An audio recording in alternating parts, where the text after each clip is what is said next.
Hello everyone. जैसा कि आप जानते हैं कि हम पढ़ रहे थे एनसीईआरटी की बुक्स की वीडियो सीरीज, और उसमें हमने क्लास 9 टू लेके 6 टू लेके 9 तक की सारी एसएसटी यानी सामाजिक विज्ञान की बुक पढ़ ली थी। और आज इस वीडियो में हम शुरू कर रहे हैं क्लास 10 की भूगोल की किताब यानी कि जियोग्राफी की बुक, जिसका नाम है समकालीन भारत।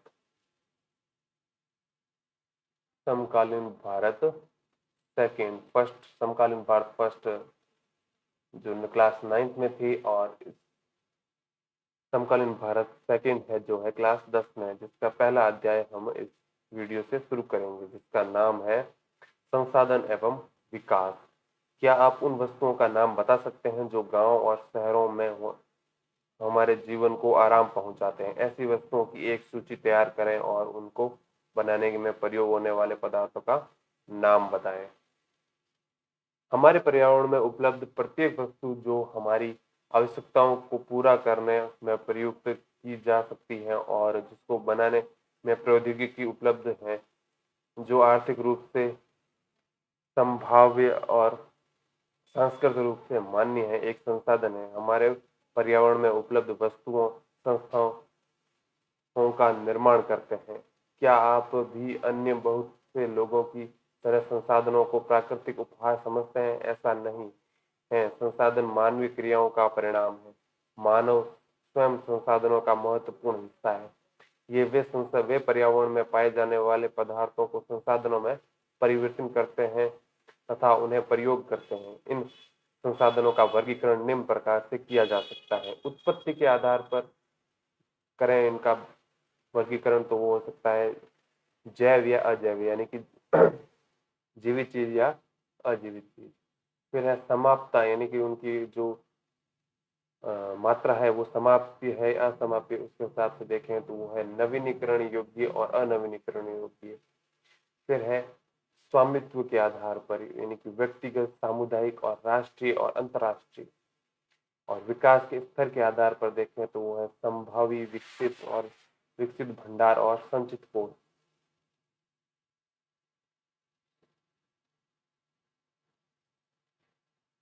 इसमें इन दो चित्रों को देखें तो संसाधन को समझने में महत्वपूर्ण भूमिका निभाएंगे ये दोनों चित्र, जिसमें है सबसे पहले मानव एक खुद संसाधन है। उसके पास है प्राकृतिक पर्यावरण यानी कि प्रकृति वाले संसाधन, प्रौद्योगिकी वो अलग तरह के संसाधन, और संस्थाएं वो खुद अलग संसाधन होते हैं। उन सबको मिल संसाधन के रूप में परिवर्तन करता है मानव। और यहाँ एक चार्ट के हिसाब से इन सबको वर्गीकृत किया गया, जिसमें संसाधन में प्राकृतिक और मानवीय, फिर प्राकृतिक में है नवीनीकरण योग्य, अनवीनीकरण योग्य।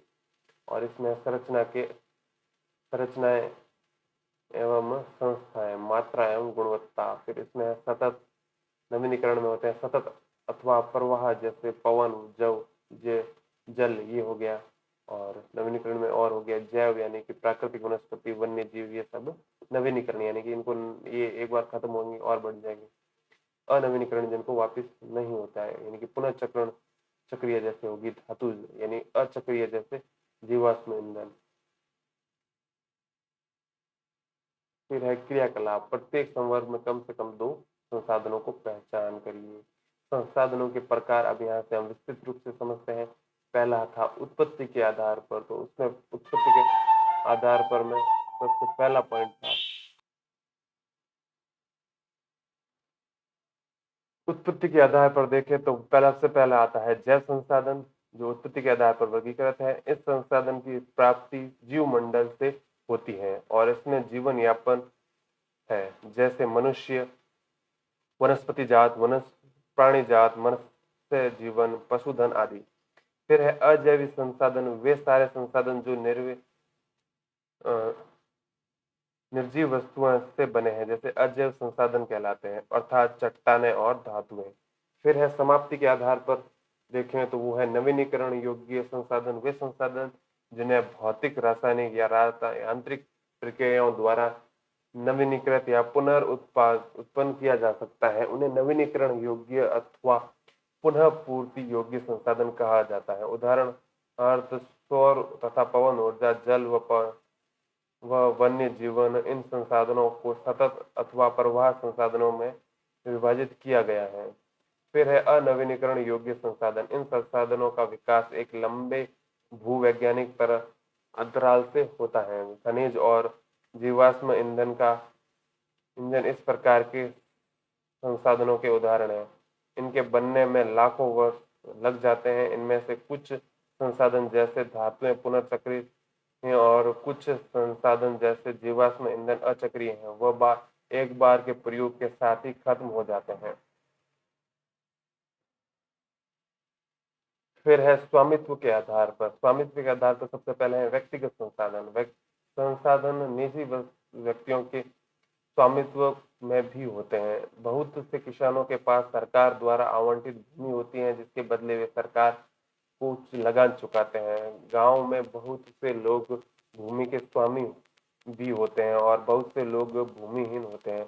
शहरों में लोग भूखंड, घरों व अन्य जायदाद के मालिक होते हैं। बाग, चारागाह, तालाब और कुओं का जल आदि संसाधनों के निजी स्वामित्व के कुछ उदाहरण हैं। अपने परिवार के संसाधन की एक सूची तैयार कीजिए। सामुदायिक स्वामित्व वाले संसाधन, ये संसाधन समुदाय के किसी सदस्यों को उपलब्ध होते हैं। गांव की सामीलात भूमि, चारण भूमि, स्नान भूमि, तालाब इत्यादि जो नगरीय क्षेत्रों के सार्वजनिक पार्क पे पिकनिक स्थल और खेल के मैदान वहां के रहने वाले सभी लोगों के लिए उपलब्ध है। फिर है राष्ट्रीय संसाधन। तकनीकी तौर पर देश में पाए जाने वाले सारे संसाधन राष्ट्रीय हैं। देश की सरकार को कानूनी अधिकार है कि वह व्यक्तिगत संसाधनों को भी आम जनता के हित में अधिग्रहित कर सकती हैं। आपने देखा होगा कि सड़कें, नहरें और रेल लाइनें व्यक्तिगत स्वामित्व वाले खेतों में बनी हुई हैं। शहरी विकास प्राधिकरणों को सरकार में भूमि अधिग्रहण का अधिकार दिया हुआ है। सारे खनिज पदार्थ, जल संसाधन, वन्य जीवन, राजनीतिक सीमाओं के अंदर सारी भूमि और 12 समुद्री मील मतलब 22.2 किमी तक महासागरीय क्षेत्र, भू कार्बिक समुद्र व इसमें पाए जाने वाले संसाधन राष्ट्र की संपदा है। फिर है अंतर्राष्ट्रीय संसाधन। कुछ अंतर्राष्ट्रीय संस्थाएं संसाधनों को नियंत्रित करती है। तट रेखा और 200 समुद्री मील की दूरी अपवर्जक आर्थिक क्षेत्र से खुले महासागरीय संसाधनों पर किसी देश का अधिकार नहीं है। इस संसाधनों को अंतर्राष्ट्रीय संस्थाओं की सहमति के बिना उपयोग नहीं किया जा सकता। क्या आप जानते हैं कि भारत के पास अपवर्जक अर्थात आर्थिक क्षेत्र के दूर हिंद महासागर की तलहटी में मैग्नीज ग्रंथियों का खनन करने का अधिकार है। कुछ अन्य अंतर्राष्ट्रीय संसाधनों की पहचान करें। किसान विकास के स्तर के आधार पर। फिर है संभावित संसाधन। इसमें है संभावित संसाधन, यह वह संसाधन है जो किसी प्रदेश में विद्यमान होते हैं परंतु उनका उपयोग नहीं किया गया है। उदाहरण के तौर पर भारत के पश्चिमी भाग में, विशेषकर राजस्थान और गुजरात में पवन और सौर ऊर्जा संसाधनों की अपार संभावना है, परंतु इसका सही ढंग से विकास नहीं हुआ है। फिर है विकसित संसाधन। वे संसाधन जिनका सर्वेक्षण किया जा चुका है और उनके उपयोग की गुणवत्ता और मात्रा निर्धारित की जा चुकी है, विकसित संसाधन कहलाते हैं। संसाधनों का विकास प्रौद्योगिकी और उनकी संभावना के स्तर पर निर्भर करता है। फिर है भंडार। पर्यावरण में उपलब्ध वे पदार्थ जो मानव की आवश्यकताओं की पूर्ति कर सकते हैं परंतु उपयुक्त प्रौद्योगिकी के अभाव में उनकी पहुंच से बाहर है, भंडार में शामिल है। उदाहरण के लिए जल दो गैसों हाइड्रोजन और ऑक्सीजन का यौगिक है। हाइड्रोजन ऊर्जा का मुख्य स्रोत बन सकता है परंतु इस उद्देश्य में इसका उपयोग करने के लिए हमारे पास उन्नत तकनीक का ज्ञान नहीं है। फिर है संचित कोष। ये संसाधन भंडार का ही एक हिस्सा है जिसे उपलब्ध तकनीकी विज्ञान की सहायता से प्रयोग में लाया जा सकता है परंतु इसका उपयोग अभी प्रारंभ नहीं हुआ है। इसका उपयोग भविष्य में आवश्यकता की पूर्ति के लिए किया जा सकता है। नदियों के जल से विद्युत पैदा करने के में उपयुक्त प्रयुक्त किया जा सकता है, परंतु वर्तमान समय में इसका उपयोग सीमित पैमानों पर ही हो रहा है।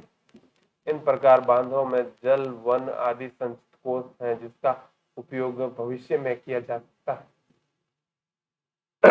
फिर है संसाधनों का विकास। संसाधन जिस प्रकार मनुष्य के जीवन यापन के लिए अति आवश्यक है, उसी प्रकार जीवन की गुणवत्ता बनाए रखने के लिए भी महत्वपूर्ण है। ऐसा विश्वास किया जाता था कि संसाधन प्रकृति की देन है। परिणाम स्वरूप मानव ने इसका अंधाधुंध उपयोग किया और जिससे निम्नलिखित रूप मुख्य समस्याएं पैदा हो गई। कौन कौन सी? वो है, कुछ व्यक्तियों को लालचवश संसाधनों का हाथ, संसाधन समाज के कुछ ही लोगों के हाथ में आ गए हैं, जिससे समाज दो हिस्सों, संसाधन संपन्न एवं संसाधनहीन अर्थात अमीर और गरीब में बट गया है। संसाधनों के अंधाधुंध शोषण से वैश्विक परिस्थितियां संकट पैदा हो गया है, जैसे भूमंडलीय तापन, ओजोन परत अवक्षय, पर्यावरण प्रदूषण और भूमि निम्नीकरण आदि। इसके बाद निम्नलिखित क्रियाकलाप को आप पढ़कर कर सकते हैं। मानव जीवन की गुणवत्ता और विश्व शांति बनाए रखने के लिए संसाधनों का समाज में न्याय संगत बंटवारा आवश्यक हो गया है। यदि कुछ ही व्यक्तियों तथा देशों द्वारा संसाधनों का वर्तमान दोहन जारी रहता है तो हमारी पृथ्वी का भविष्य खतरे में पड़ सकता है। इसलिए हर तरह से जीवन का अस्तित्व बनाए रखने के लिए संसाधनों के उपयोग की योजना बनाना अति आवश्यक है। सतत अस्तित्व सही अर्थ में सतत पोषणीय विकास का ही एक हिस्सा है।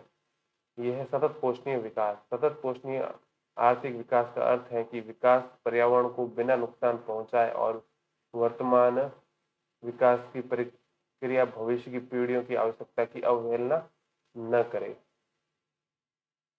रियो डी जेनेरियो पृथ्वी सम्मेलन 1992 में, जून 1992 में 100 से अधिक अंतर्राष्ट्रीय ब्राजील के शहर रियो डी जेनेरियो में प्रथम अंतर्राष्ट्रीय पृथ्वी सम्मेलन में एकत्रित हुए। सम्मेलन का आयोजन विश्व स्तर पर उभरते पर्यावरण संरक्षण और सार्वजनिक सामाजिक आर्थिक विकास की समस्याओं का हल ढूंढने के लिए किया गया था।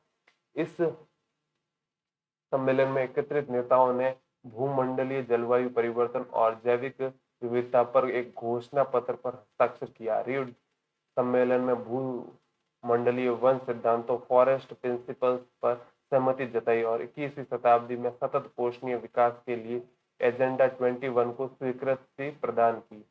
यह है एजेंडा 21। यह एक घोषणा है जिसे 1992 में ब्राजील के शहर रियो डी जेनेरियो में संयुक्त राष्ट्र पर्यावरण और विकास सम्मेलन यूएनसीईडी के तत्वाधान में राष्ट्र अध्यक्षों द्वारा स्वीकृत किया गया था। इसका उद्देश्य भूमंडलीय सतत पोषणीय विकास हासिल करना है। यह एक कार्यसूची है जिसका उद्देश्य समान हितों, पारस्परिक आवश्यकताओं एवं सम्मिलित जिम्मेदारियों के अनुसार विश्व सहयोग के द्वारा पर्यावरणीय क्षति, गरीबी और रोगों से निपटना है। एजेंडा 21 का प्रमुख उद्देश्य यह है कि प्रत्येक स्थानीय निकाय के द्वारा अपना स्थानीय एजेंडा 21 तैयार करें। फिर है संसाधन नियोजन। संसाधनों के विवेकपूर्ण उपयोग के लिए नियोजन एक सर्वमान्य रणनीति है। इसलिए भारत जैसे देश में जहां संसाधनों की उपलब्धता बहुत अधिक विविधता है, तो यह और भी महत्वपूर्ण है। यहाँ ऐसे प्रदेश भी हैं जहाँ एक तरह के संसाधनों की प्रचुरता है परंतु दूसरे तरह के संसाधनों की कमी है। कुछ ऐसे प्रदेश भी है जो संसाधनों की उपलब्धता के संदर्भ में आत्मनिर्भर है और तो कुछ ऐसे भी प्रदेश हैं जहाँ सब महत्वपूर्ण संसाधनों की अत्यधिक कमी है। उदाहरण झारखंड, मध्य प्रदेश और छत्तीसगढ़ आदि प्रांतों में खनिजों और कोयले के प्रचुर भंडार हैं। अरुणाचल प्रदेश में जल संसाधन प्रचुर मात्रा में पाए जाते हैं परंतु मूल विकास की कमी है। राजस्थान में पवन और सौर ऊर्जा संसाधनों की बहुतायत है लेकिन जल संसाधन की कमी है। लद्दाख का शीत मरुस्थल देश के अन्य भागों से अलग थलग पड़ता है। यह प्रदेश सांस्कृतिक विरासत का धनी है परंतु यह जल आधारभूत अवसंरचना तथा कुछ महत्वपूर्ण खनिजों की कमी है। इसलिए राष्ट्रीय, प्रांतीय, प्रादेशिक और स्थानीय स्तर पर संतुलन संसाधन नियोजन की आवश्यकता है।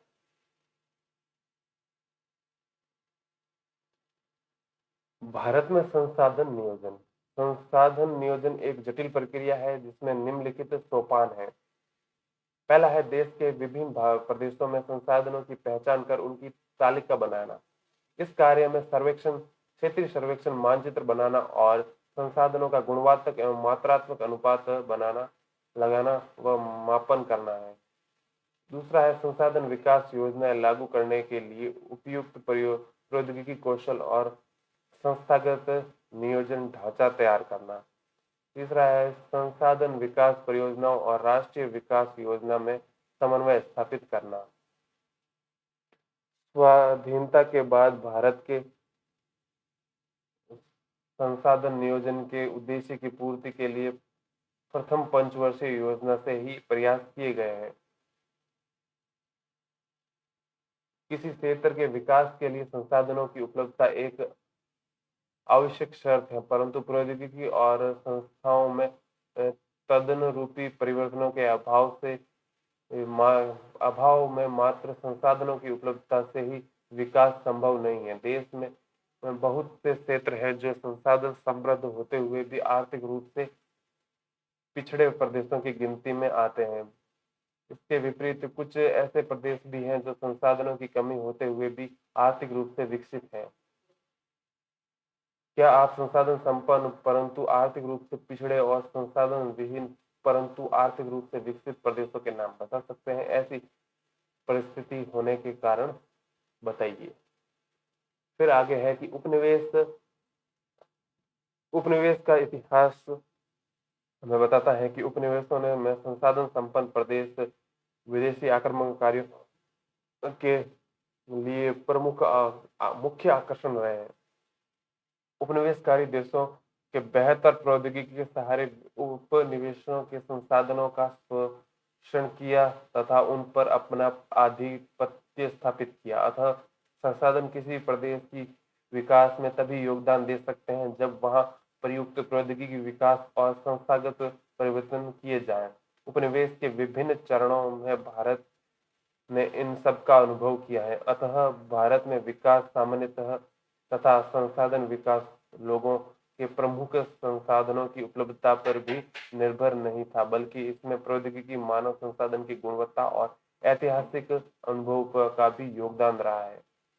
संसाधनों का संरक्षण। संसाधन किसी भी तरह के विकास में महत्वपूर्ण भूमिका निभाते हैं, परंतु संसाधनों की विवेकहीन उपयोग और अति उपयोग के कारण कई सामाजिक, आर्थिक और पर्यावरणीय समस्याएं पैदा हो सकती हैं। इन समस्याओं से बचाव के लिए विभिन्न स्तरों पर संसाधन का संरक्षण आवश्यक है। भूतकाल में ही संसाधनों का संरक्षण बहुत से नेताओं और चिंतकों के लिए चिंता का विषय रहा है। उदाहरणार्थ गांधी जी ने संसाधनों के संरक्षण पर अपनी चिंता इन शब्दों में व्यक्त की है: हमारे पास हर व्यक्ति की आवश्यकताएं पूरी करने के लिए बहुत कुछ है, लेकिन किसी के लालच की संतुष्टि के लिए नहीं। अर्थात हमारे पास पेट भरने के लिए बहुत है, लेकिन पेट भरने के लिए नहीं।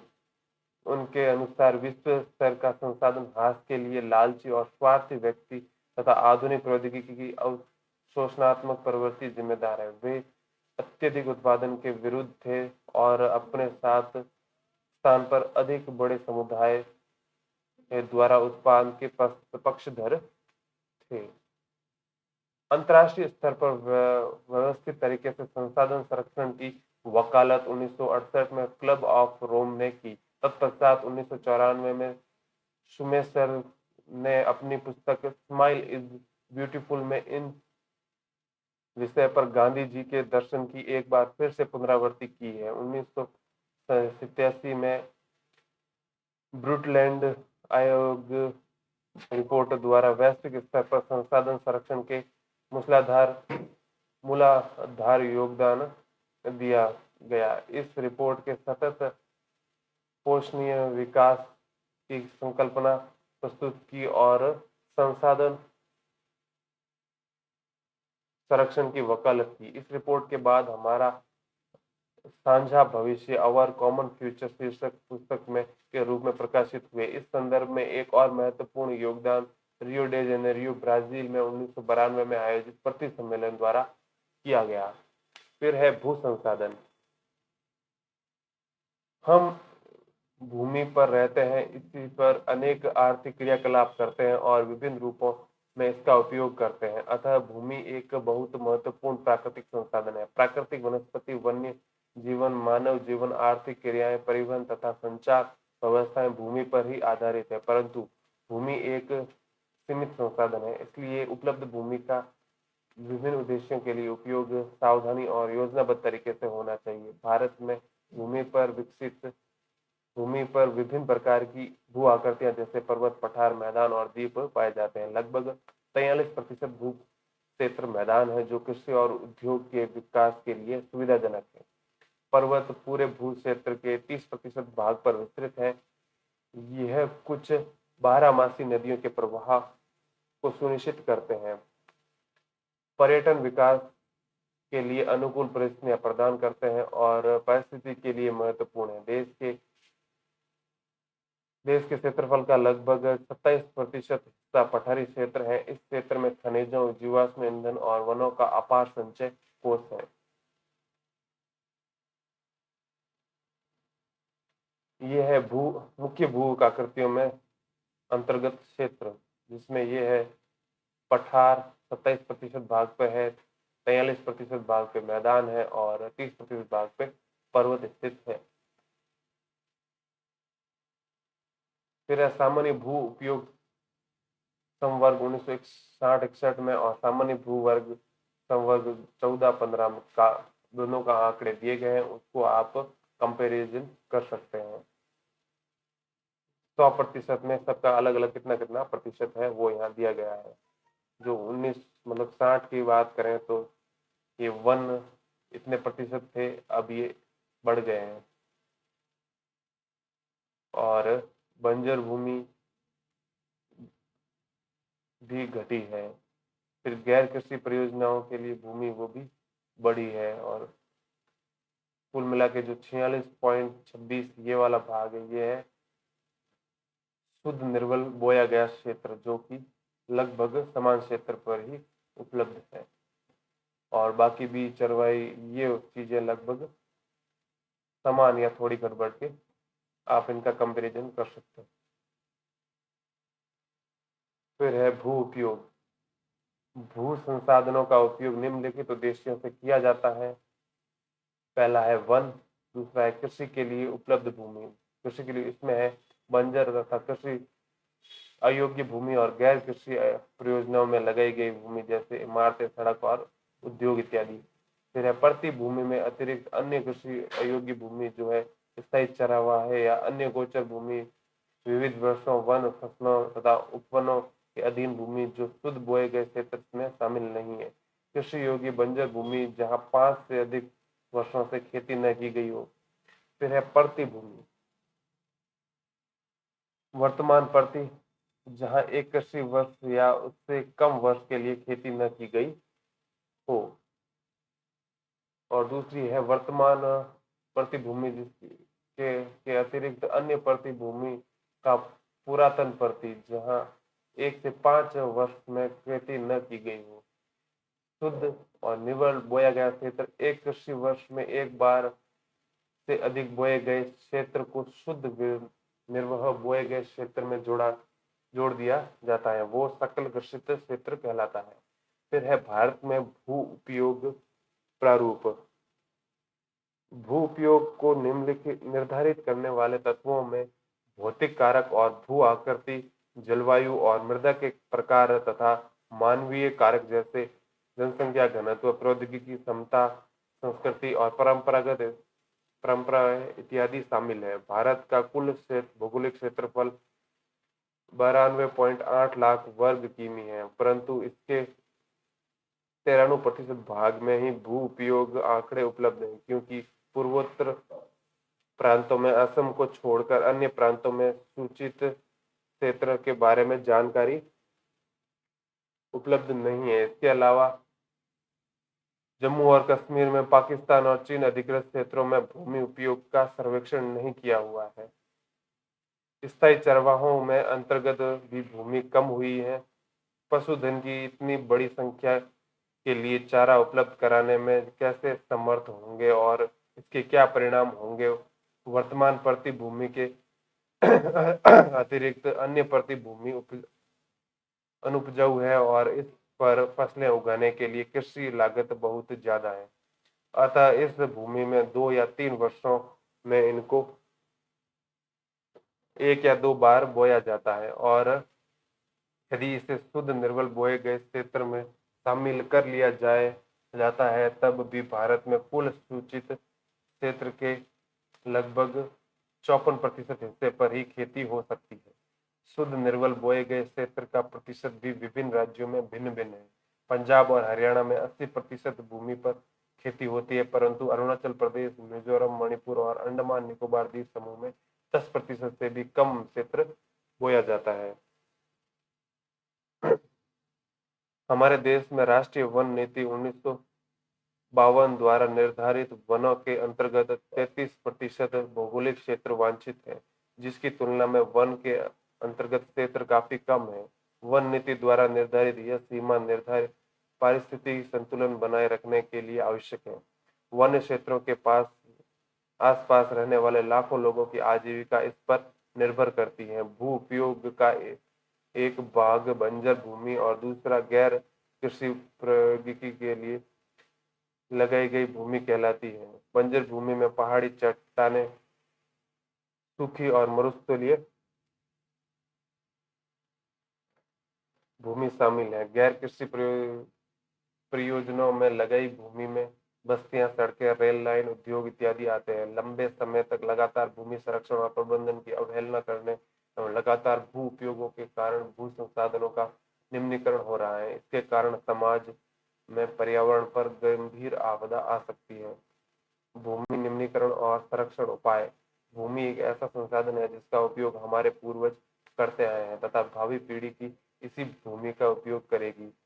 हम भोजन, मकान और कपड़े की अपनी मूल आवश्यकताओं का 95% भाग भूमि से प्राप्त करते हैं। मानव क्रियाकलाप के कारण न केवल भूमि का निम्नीकरण हो रहा है, बल्कि भूमि को नुकसान पहुंचाने वाली प्राकृतिक ताकतों को भी बल मिला है।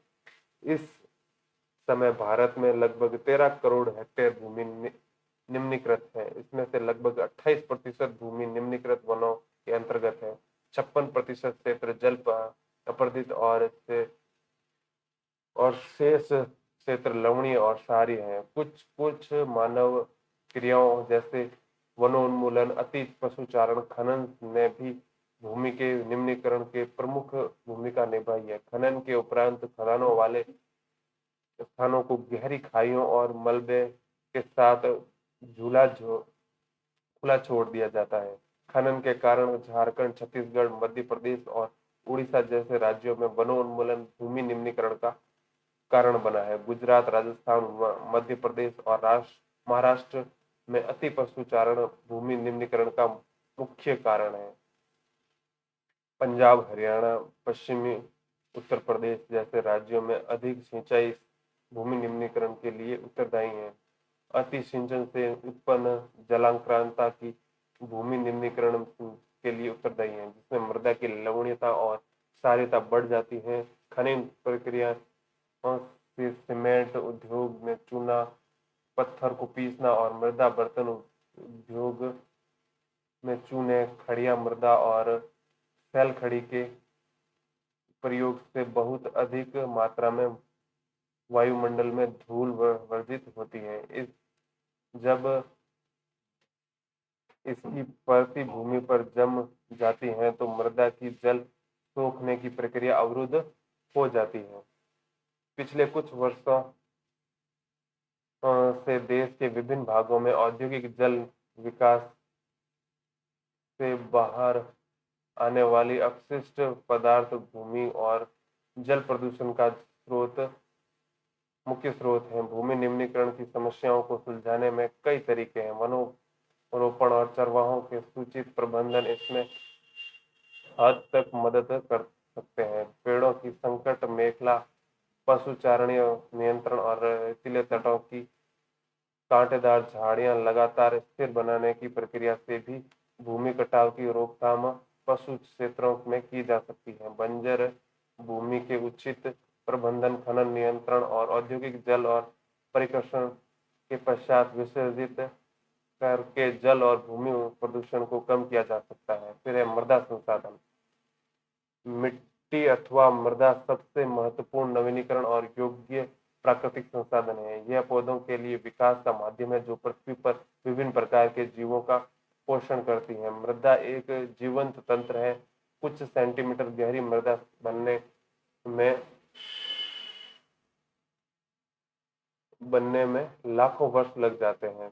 मृदा बनने की प्रक्रिया में उच्चाव जैव जनक सेल अथवा स्वतंत्र सेल, जलवायु, वनस्पति और अन्य जैव पदार्थ और समय मुख्य कारक हैं। प्रकृति में अनेक तत्व जैसे सामान्य तापमान परिवर्तन, बहते जल की क्रिया, पवन, हिम, नदी और अपघट्य क्रियाएं आदि मृदा बनाने की प्रक्रिया में योगदान देती है। मृदा में होने वाले रासायनिक और जैविक परिवर्तन की महत्वपूर्ण है। मृदा जैव, ह्यूमस और अजैव दोनों प्रकार के पदार्थों से बनती है। चित्र 1.5 देखें तो वो है कुछ इस प्रकार से, जिसमें है ये सबसे नीचे है अपक्षय रहित आधारित चट्टान, उसके ऊपर है अध्य स्तरीय अपसरित आधारित चट्टानें और उसके ऊपर है उपमृदा अपसरित चट्टानें, बालू, गाद, सिल्ट व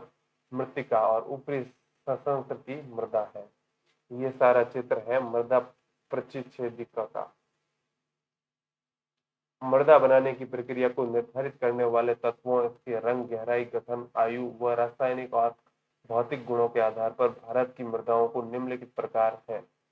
फिर है मृदाओं का वर्गीकरण।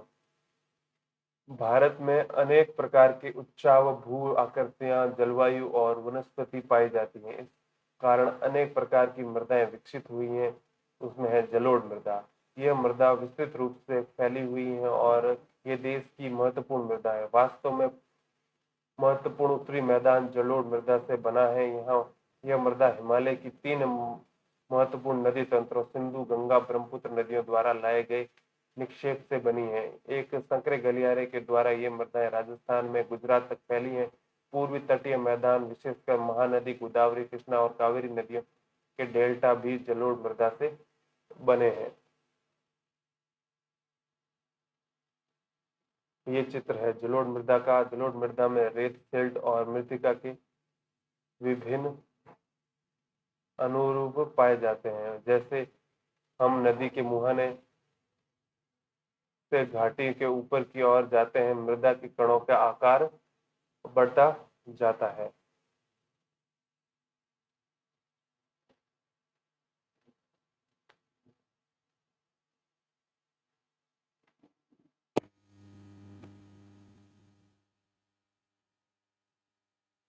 बढ़ता चला जाता है। नदी घाटी में ऊपरी भाग में जैसे ढाल, भंग के समीप मोटे कण वाली मृदा पाई जाती है। ऐसी मृदाएं पर्वतों की तलहटी पर बने मैदानों जैसे ज्वार, चौल क्षेत्र और तराई के आमतौर पर पाई जाती हैं। कणों के आकार या घटकों के अलावा मृदाओं की पहचान की उनकी आयु से भी होती है। आयु के आधार पर जलोढ़ मृदाओं को 2 प्रकार में पुराना जलोढ़ यानी कि बांगर और नया जलोढ़ यानी कि खादर। बांगर मृदा में कंकड़ ग्रंथियों की मात्रा ज्यादा होती है। खादर मृदा में बांगर मृदा की तुलना में ज्यादा महीन कण पाए जाते हैं। जलोढ़ मृदा बहुत उपजाऊ होती है। अधिकतर जलोढ़ मृदाएं पोटास, फास्फोरस, चूनायुक्त होती हैं जो इनमें गन्ने, चावल, गेहूं और अन्य अनाजों और दलहन फसलों की खेती के लिए उपयुक्त बनाती हैं। अधिक उपजाऊपन के कारण जलोढ़ मृदा वाले क्षेत्रों में गहन कृषि की जाती है और यहाँ जनसंख्या घनत्व भी अधिक है। सूखे क्षेत्रों की मृदा अधिक सारी होती है। इन मृदाओं का भी सही उपचार और सिंचाई करने के लिए पैदावार बढ़ाई जा सकती है। इससे पहले हम एक जो मानचित्र दिया गया था उसको देखें तो ये है भारत का मानचित्र, जिसको हम कह सकते हैं मृदा के प्रमुख प्रकार के आधार पर विभाजित मानचित्र, जिसमें यह है पर्वत और वन, जलोढ़, लाल और पीली मिट्टी, काली और लेटनाइट और शुष्क मिट्टी कहाँ कहाँ पाई जाती है वो यहाँ पे बताया गया है।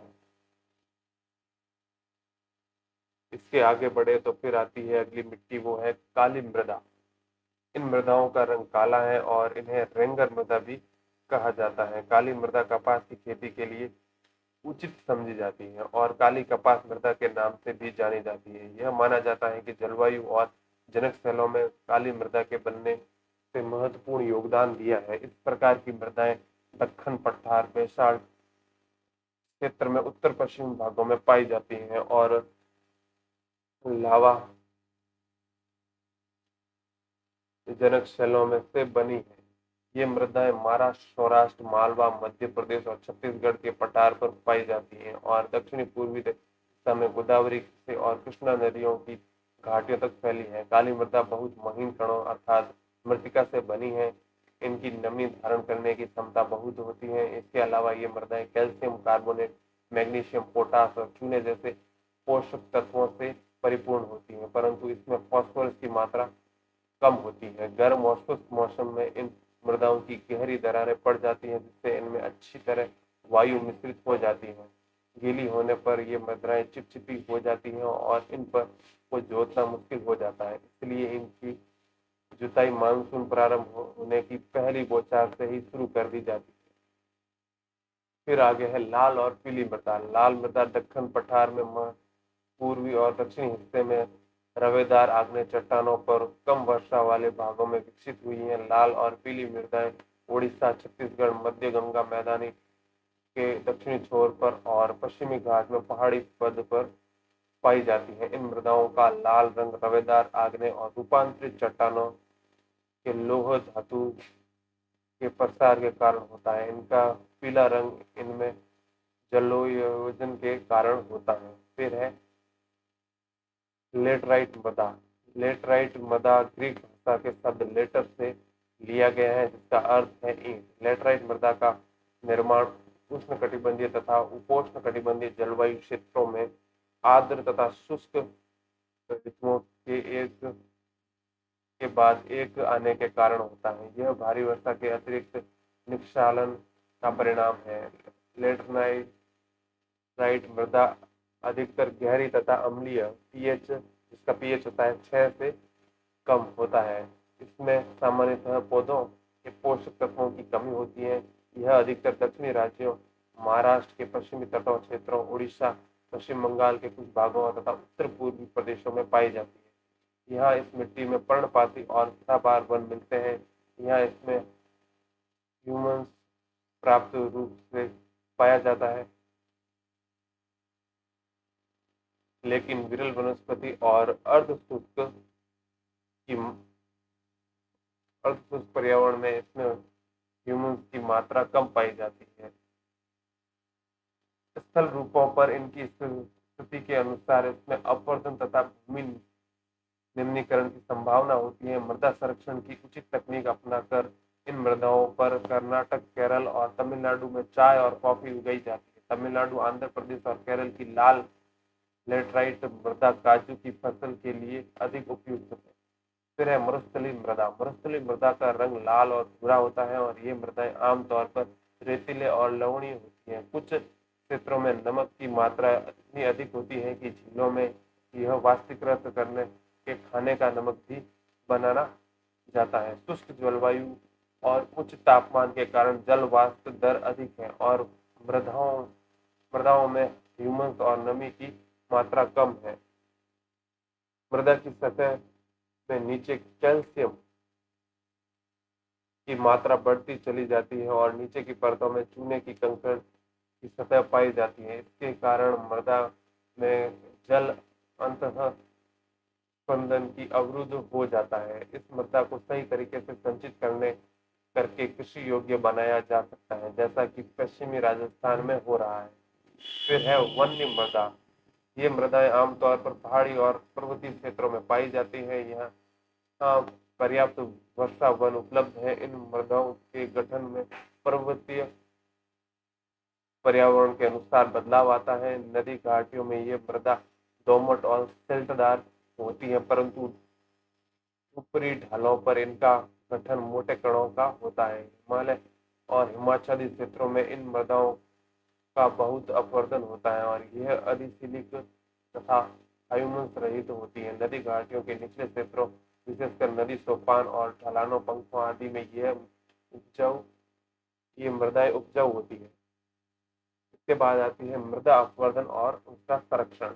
मृदाओं के कटाव और उसके बहाव की प्रक्रिया को मृदा का अपवर्धन कहा जाता है। मृदा के बनने और अपवर्धन की क्रियाएं आमतौर पर एक साथ साथ चलती हैं और दोनों में संतुलन होता है, परंतु मानवीय क्रियाओं से ये वनोन्मूलन, अति पशुचारण, निर्माण और खनन इत्यादि के कई बार यह संतुलन भंग हो जाता है तथा प्राकृतिक तत्व जैसे